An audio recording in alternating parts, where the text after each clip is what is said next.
Hola y bienvenidos otra vez a nuestra clase sobre la consejería bíblica.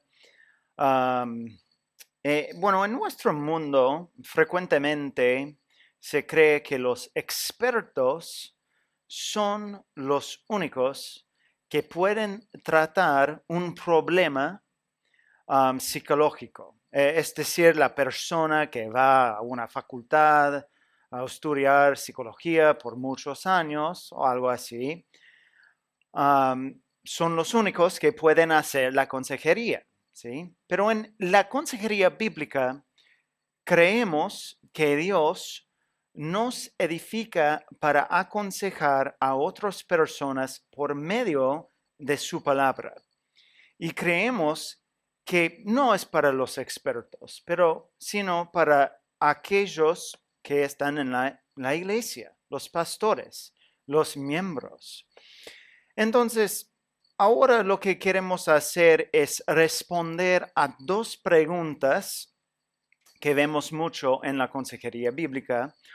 Uno es, ¿quién debería aconsejar? ¿Son los expertos y nada más? ¿O los miembros de la iglesia? ¿Los pastores? Entonces, ¿quién debería aconsejar? La segunda pregunta que vemos es, ¿cuáles son las características de un consejero? ¿Cuáles son los requisitos de un consejero? Entonces para responder a la primera pregunta, ¿quién debería aconsejar? Queremos hablar principalmente sobre quién debería estar en la obra de la consejería bíblica. A diferencia de lo que comúnmente se cree en nuestras iglesias, la consejería bíblica es un ministerio que debe ser realizado principalmente por la iglesia y sus miembros. Entonces, lo que observamos hoy es que los líderes de la iglesia deberían hacer el rol de la consejería y principalmente los pastores o los ancianos, y también vemos que los miembros deberían hacer la consejería. Bueno, para ver en la Biblia vemos primeramente que la consejería debería ser cumplida por los ancianos de la iglesia. Hay varios textos, pero por el momento vamos a leer uno que es en 1 Timoteo, capítulo 3, versículo 1 a 7. Y bueno, en este versículo, en este pasaje, lo que vemos es los requisitos de un pastor, de un anciano en la iglesia. Y vemos algunos requisitos que dice, palabra fiel es esta: si alguien aspira al cargo de obispo, buena obra desea hacer. Y en versículo 2, el requisito que vemos es que un obispo, un pastor, un anciano debe ser pues irreprochable, marido de una sola mujer, sobrio, prudente, de conducta decorosa, hospitalario y apto para enseñar. Apto para enseñar. Entonces, acá vemos que el líder debe ser apto para enseñar. Entonces, creo que en general los ancianos, los pastores en las iglesias, nuestras iglesias, deben ser aptos para enseñar, según este versículo. Y esto no significa necesariamente la capacidad de predicar, sino la idea es más de una persona que puede comunicar claramente la palabra de Dios a una persona. Y el rol de enseñanza significa mucho más de predicación. Obviamente puede incluir la predicación. Pero lo que vemos en este versículo es que los ancianos deberían tener la capacidad de enseñar la palabra de Dios. comunicar la palabra de Dios. Ellos tienen que pastorear a la gente, a las ovejas en la iglesia con la palabra. Entonces, bueno, ahora vemos también que la consejería bíblica debería ser cumplida por toda la iglesia. Vemos que los pastores capacitan a los miembros para hacer el ministerio. Voy a leer un pasaje, Efesios capítulo 4, versículo 11 a 13.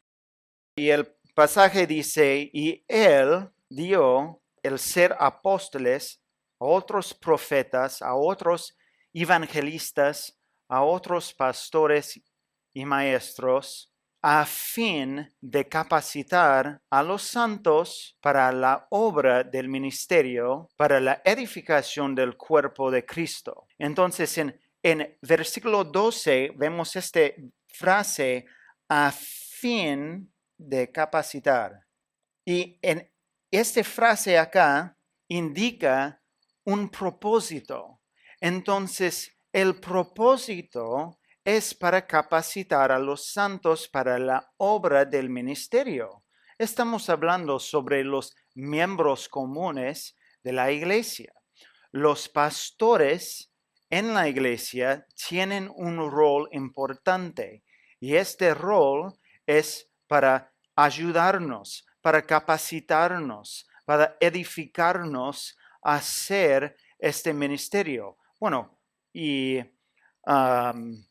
cuando yo era pastor en Estados Unidos, en una iglesia, varias veces escuché a los miembros decir, bueno, los pastores deben hacer el ministerio. Ellos deben hacer la enseñanza, la consejería, entre otras cosas. Pero la visión bíblica, y según este versículo, es que los pastores les enseñan a los miembros a hacer el ministerio. Bueno, una pregunta común es que, bueno, ¿qué tipo de ministerio estamos hablando en este versículo? ¿Es sobre la consejería o qué ministerio? En un sentido, sí, yo creo que estamos hablando sobre el ministerio de discipulado o el ministerio de consejería, porque dice en este versículo, a fin de capacitar a los santos para la obra del ministerio, para la edificación del cuerpo de Cristo, hasta que todos lleguemos a la unidad de la fe y del pleno conocimiento del Hijo de Dios, a la condición de un hombre maduro, a la medida de la estatura de la plenitud de Cristo. Entonces, en la consejería bíblica es un ministerio que busca esencialmente lo que vemos acá, la madurez cristiana, el crecimiento de las personas. Entonces, bueno, acá vemos que los pastores les enseñan a los miembros a hacer el ministerio en la iglesia. Entonces, bueno, tenemos los dos. Creo que los pastores deberían tener un rol de consejería y los miembros también. Bueno, ahora lo que queremos hacer es responder a la pregunta de las características de un consejero bíblico. ¿Cuáles son los requisitos o las características? Vemos varios pasajes que nos ayudan a entender las características de un consejero. Primero, vemos que los consejeros bíblicos deben ser capacitados. Y bueno, estoy siguiendo el pensamiento de Efesios capítulo 4, donde habla sobre la importancia de la capacitación. Entonces, en un sentido, creo que los consejeros necesitan tener conocimiento, necesitan tener capacitación. Obviamente esto no significa que necesitan ir al seminario o tener un tipo de capacitación formal, pero obviamente en este contexto se habla de la iglesia y la capacitación ocurre principalmente en la iglesia local, en grupos pequeños tal vez, en la escuela dominical, bajo la predicación de la palabra los domingos. Pero el punto, creo, es que necesitamos tener capacitación, necesitamos tener, no sé, conocimiento sobre la palabra de Dios. Bueno, otro versículo que vemos es Romanos 15, versículo 14. Y en este versículo vemos varias características de un consejero bíblico. Y el versículo dice, en cuanto a ustedes, hermanos míos, yo mismo estoy también convencido de que ustedes están llenos de bondad, llenos de todo conocimiento y capaces también de amonestarse los unos a los otros. Entonces, bueno, ¿qué está pasando en este versículo? Quiero destacar un punto importante. En esta carta, especialmente ahora Pablo está hablando con una iglesia, no solo los pastores y líderes. Es decir, que él está hablando a todos los miembros de la iglesia. Entonces, en este versículo, Pablo está describiendo las características de una persona que aconseja o hace discipulado en la iglesia con otras personas. Un comentario que leí observa que Pablo apela a tres aspectos esenciales de la persona en este versículo. Él dice que en primer lugar, él apela al carácter de la persona, es la bondad. Y en segundo lugar, recurre a su conocimiento y comprensión de la verdad. Es el conocimiento, estar llenos de todo conocimiento. Y en tercer lugar, apela a su capacidad para trabajar el ministerio. Dice capaces de amonestarse. Entonces, bueno, vamos a ver cada uno por un momento ahora. Primero, él dice que una característica de un consejero es estar llenos de bondad. Lo primero que les dice Pablo es que está convencido de que estos creyentes están llenos de bondad. Una persona que va a discipular o aconsejar a otra persona tiene que ser llenos con bondad. Una definición básica de la bondad es esta. La bondad es un carácter que está marcado con una calidad moral positiva caracterizada especialmente por el interés en el bienestar de los demás. Y observamos que es una calidad del carácter que produce buenas obras también, no es una emoción y nada más. Vemos en Gálatas capítulo 5, versículo 22, dice, pero el fruto del Espíritu es amor, gozo, paz, paciencia, benignidad y bondad, fidelidad.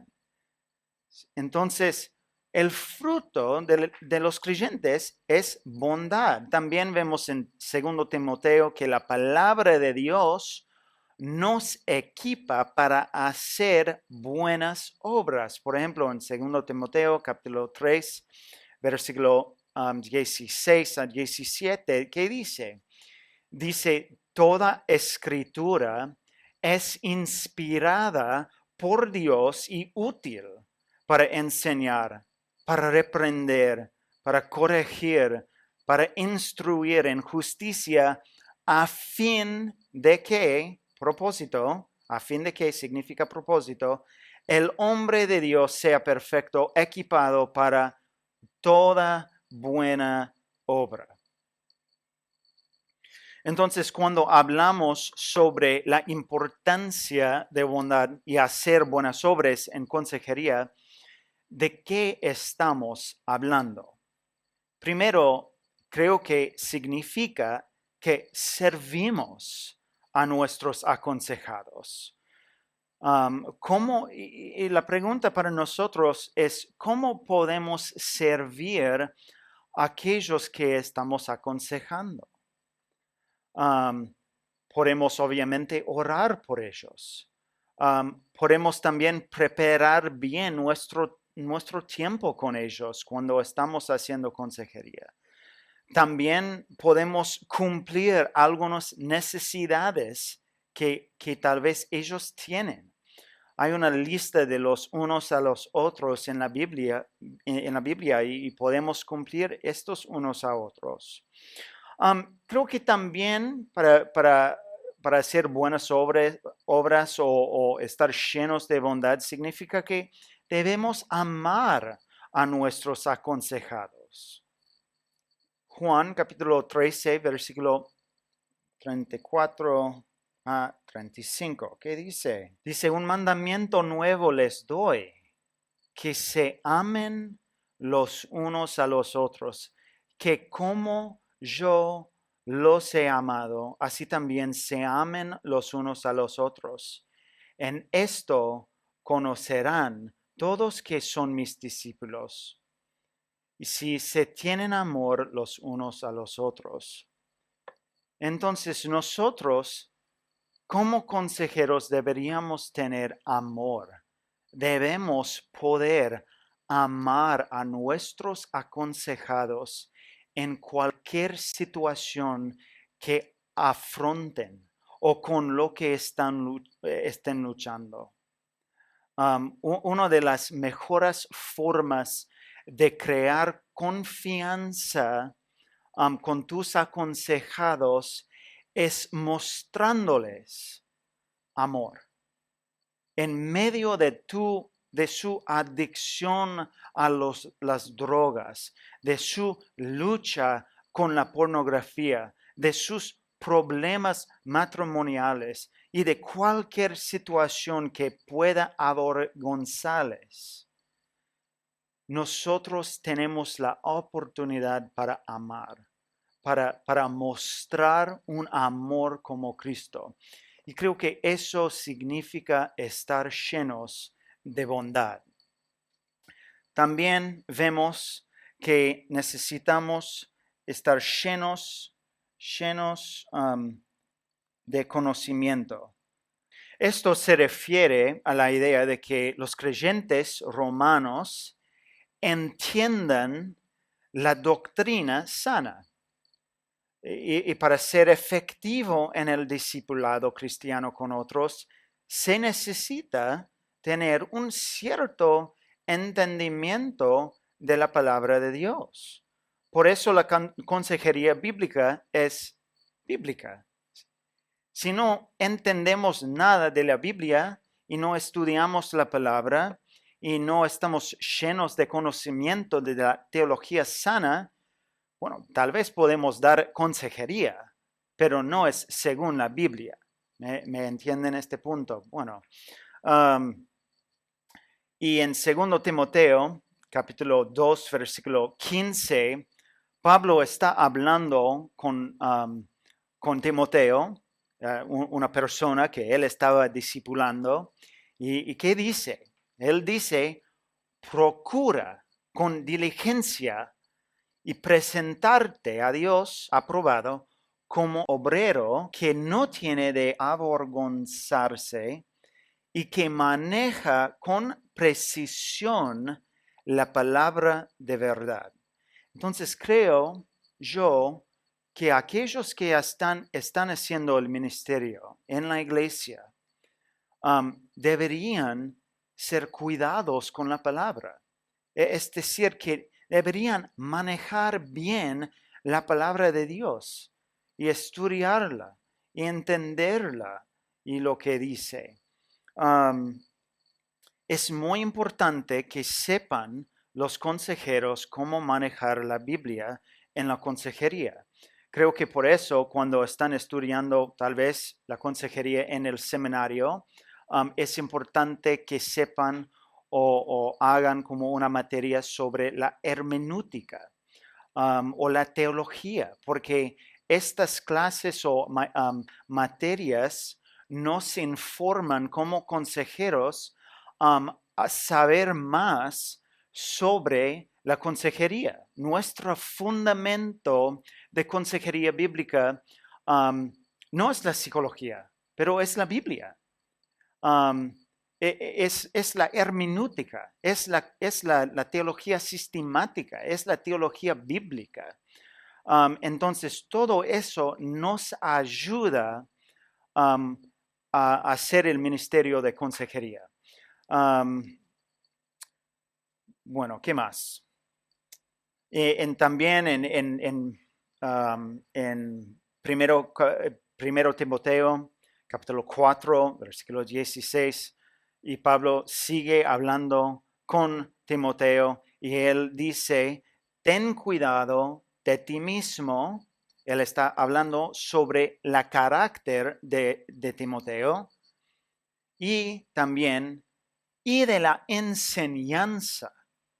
Persevera en estas cosas, porque haciéndolo asegurarás la salvación tanto para ti mismo como para los que te escuchan.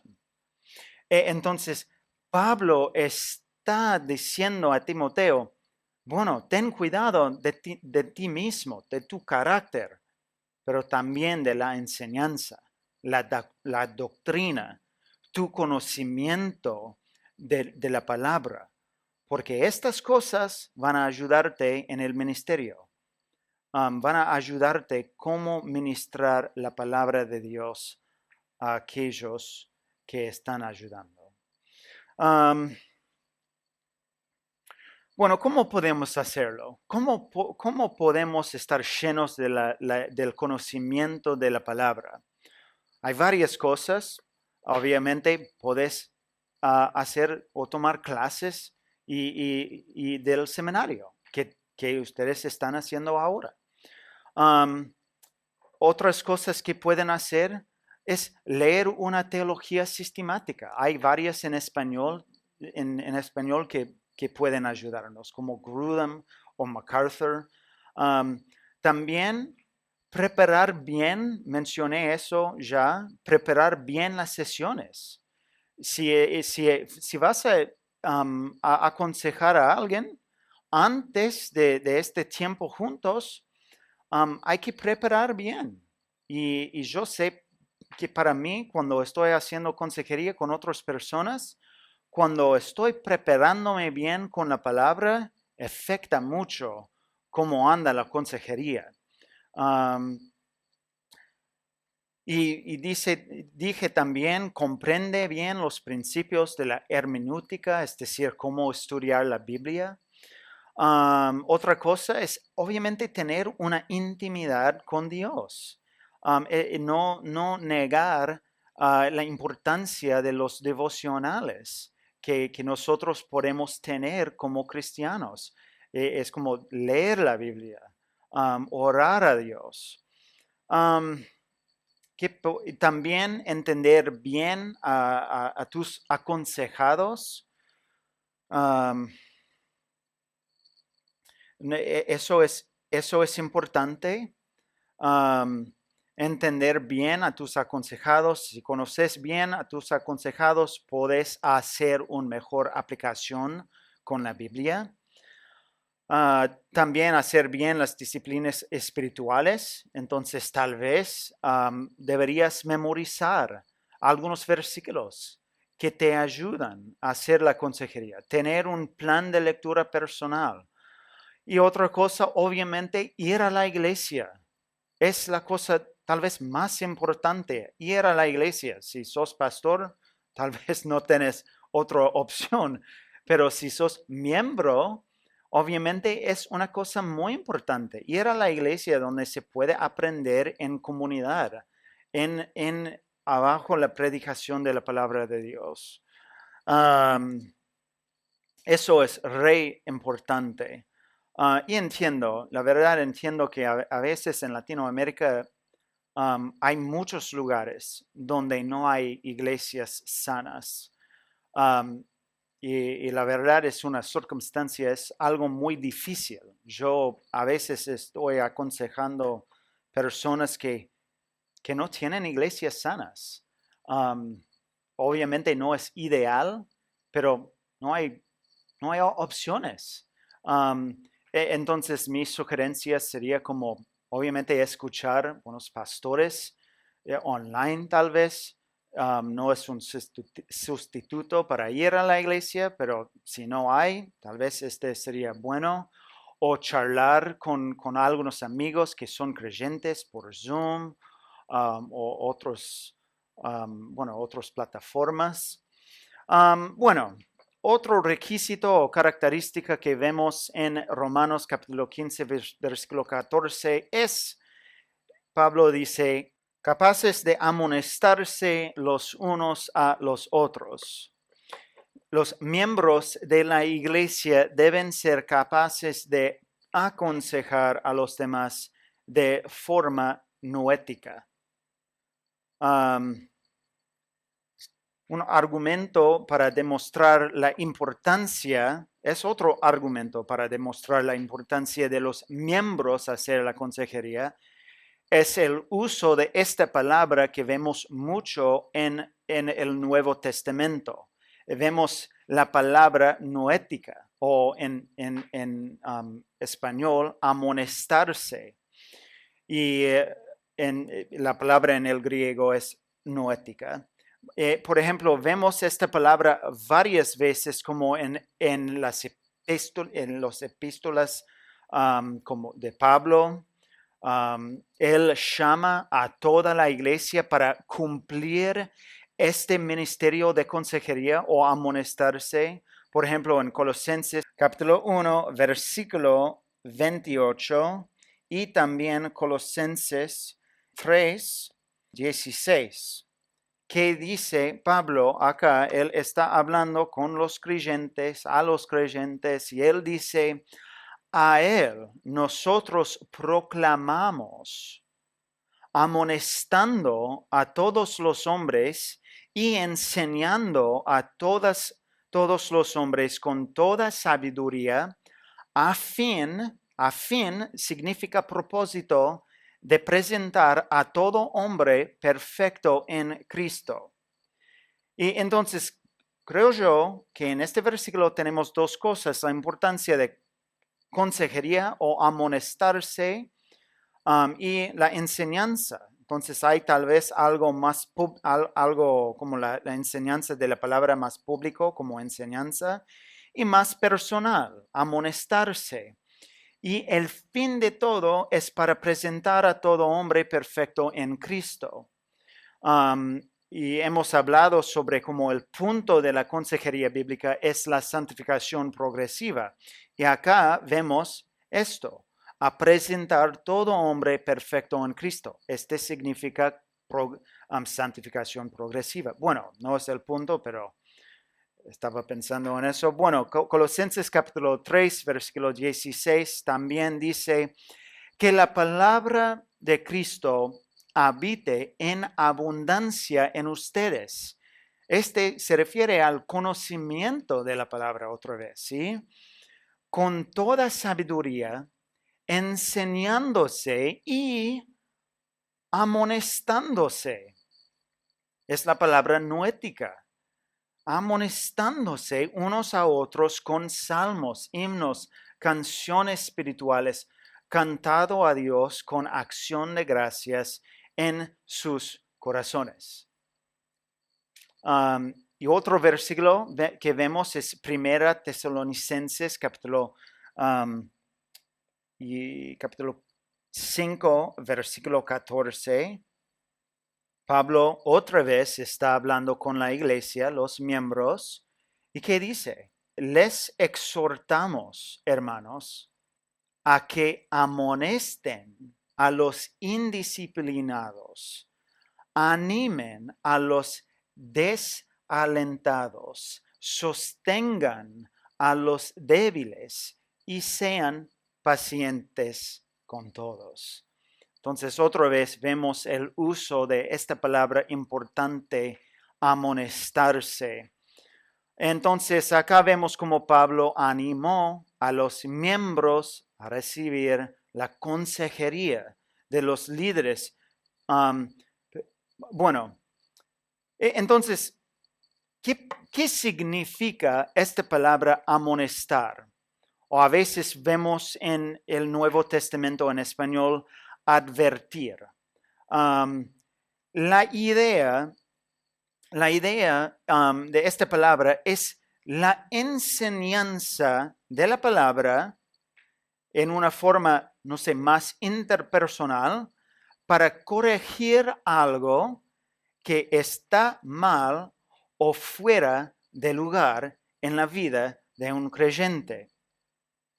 Otra vez, la palabra significa la enseñanza de la palabra interpersonal de la palabra para corregir algo que está mal o fuera de lugar en la vida de un creyente.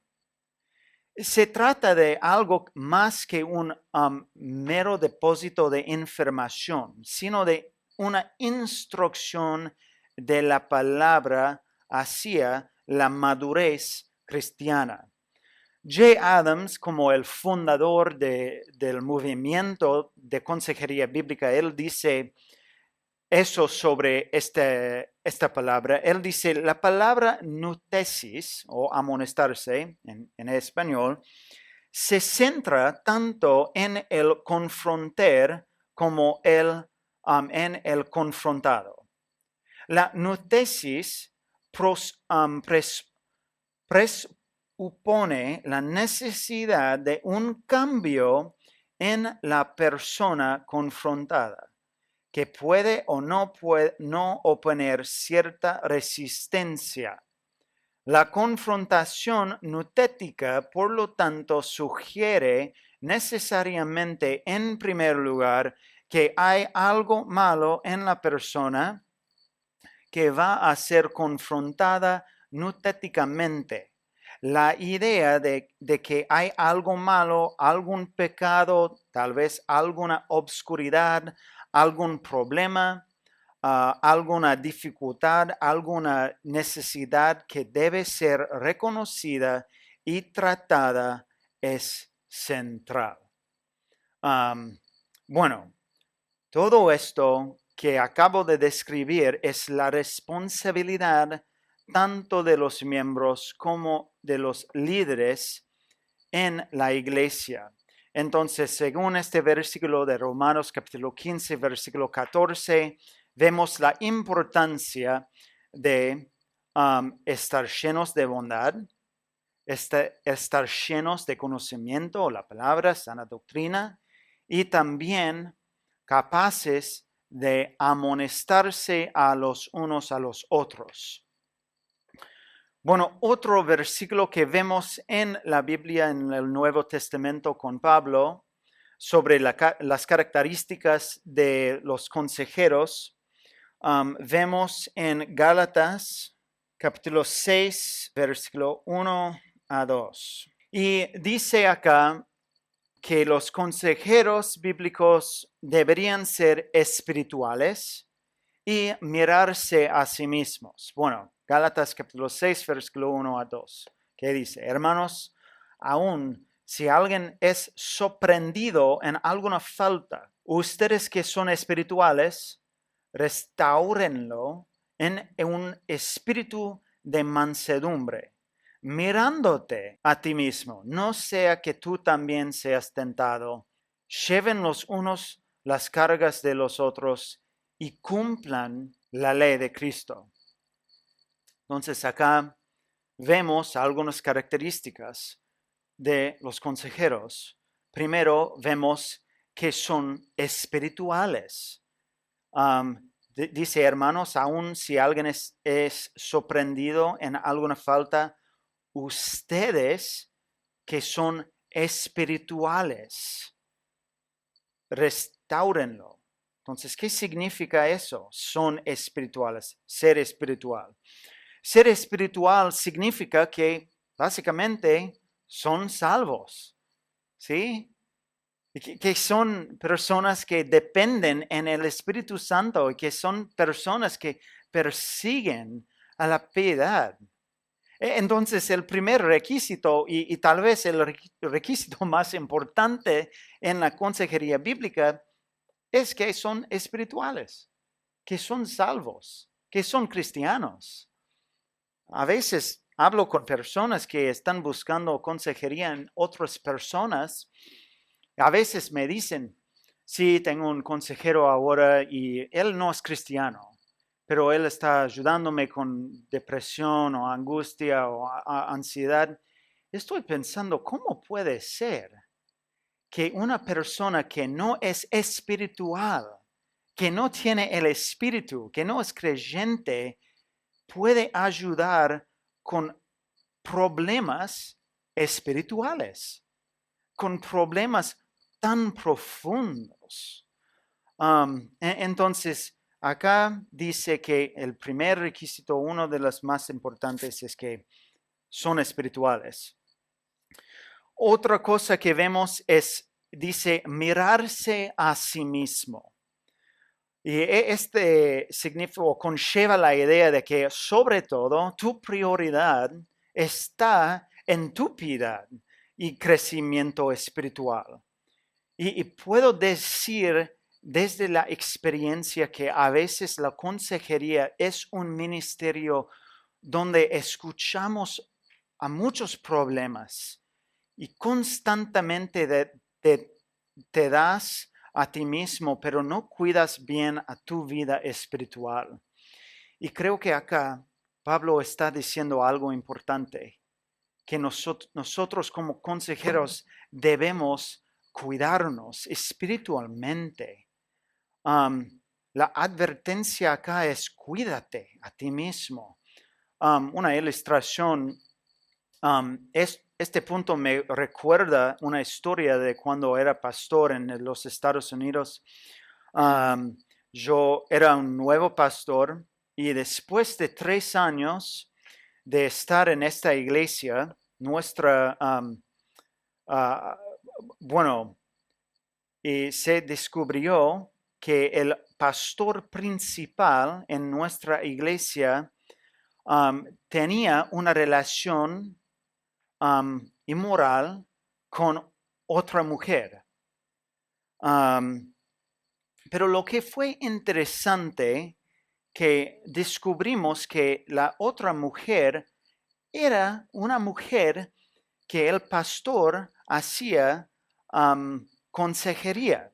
El pastor empezó a hacer consejería con su esposa, con otra pareja en la iglesia. Entonces empezaron a hacer consejería matrimonial y después de mucho tiempo el pastor no cuidó bien a su persona espiritual. Y se cayó en la vida en la iglesia y en su vida personalmente también. Entonces fue algo muy duro que si no tenemos cuidado a nosotros mismos, hay tentaciones que vemos en la consejería. Bueno, quiero destacar un punto más y terminamos. Una característica más que vemos en el Nuevo Testamento, vemos en Romanos capítulo 15, versículo 1. Y dice que la característica de una persona que aconseja es que son fuertes. Dice en Romanos 15:1, así que nosotros los que somos fuertes debemos sobrellevar las flaquezas, creo que es un ministerio de consejería, sobrellevar las flaquezas de los débiles y no agradarnos a nosotros mismos. Entonces, bueno, aquellos que son más fuertes en la fe deberían sobrellevar las flaquezas de los débiles. No deberían siempre servirse a sí mismos, pero pensar en cómo pueden servir a otras personas y sobrellevar a sus cargas. Bueno, hemos visto varias cosas y para repasar y hacer un resumen, y hemos visto la importancia de toda la iglesia hacer el ministerio de consejería y también los pastores y ancianos. Y también hemos visto en Romanos capítulo 15 los requisitos o las características de estar llenos de bondad y estar llenos de conocimiento y estar o capaces de amonestarse. Hemos visto la importancia de tener algún tipo de capacitación.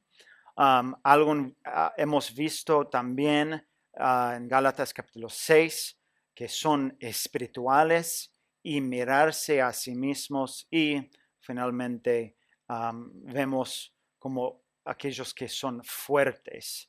Entonces, estas son las características que vemos para los consejeros en la Biblia. Bueno, nos vemos la próxima clase.